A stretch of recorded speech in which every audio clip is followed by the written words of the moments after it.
Good morning mga fitness. So, December 13, Saturday. So, 7:25 AM. Yan. So, ngayon kagagaling lang natin. So, kauwi lang natin pagdating sa mga trabaho yan. Fitness. So, vlog tayo ngayon.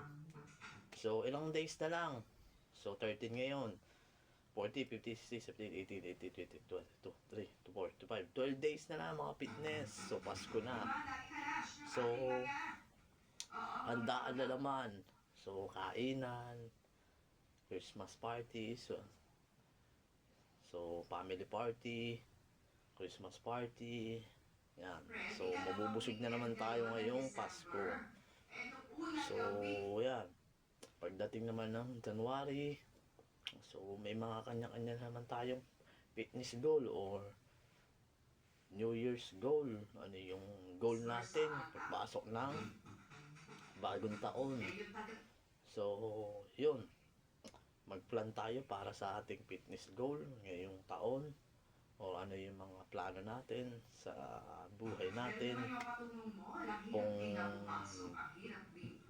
plan mo ma-achieve yung mag-lose ka ng 15 pounds ngayong 2026, yan, pag-plan mo na mga fitness.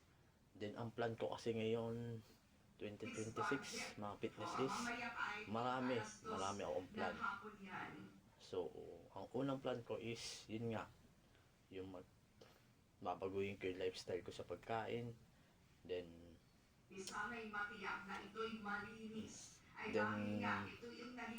makasama sa top sa athletes yan.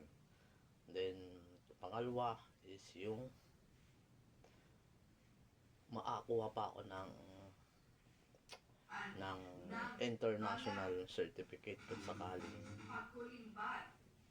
magkaroon tayo ng blessing yung international certificate. And yun yung aking mga plan. Then siyempre yung di mawawala yung ating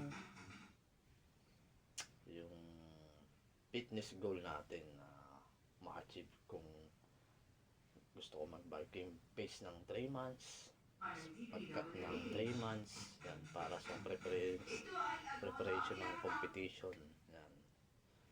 So, yun yung aking mga plan bago pagpasok ng 2026. Then,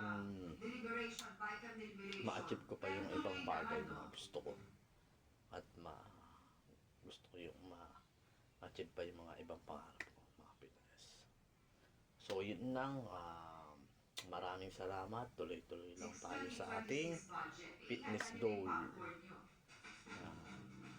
Tuloy-tuloy lang. So, bali, back to bulking pace ako ngayon, mga fitness. So, 3 months ako magbabalk.